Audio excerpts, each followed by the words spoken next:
பிரான்சில் அரசாங்கத்தின் வீடுகளை புதுப்பிப்பதற்கான திட்டத்தில் சுமார் 1.1 மில்லியன் யூரோக்கள் மோசடி செய்ததாக குற்றம் சாட்டப்பட்ட 7 பேருக்கு 4 ஆண்டுகள் வரை சிறை தண்டனை வழங்க அரசு வழக்கறிஞர்கள் கோரிக்கை விடுத்துள்ளனர்.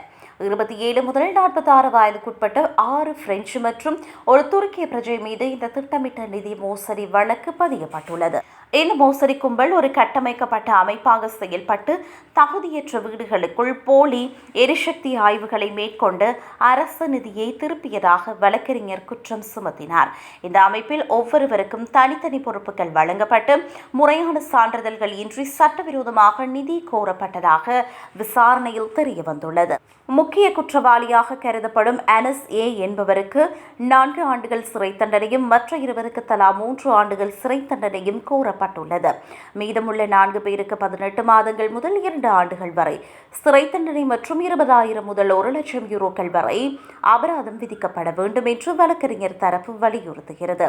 பாதிக்கப்பட்ட வீடமைப்பு முகமை தங்களுக்கு ஏற்பட்ட நிதி இழப்பிற்காக 1.13 மில்லியன் யூரோக்களையும் சேதத்திற்காக 1 லட்சம் யூரோக்களையும் கோரியுள்ளது.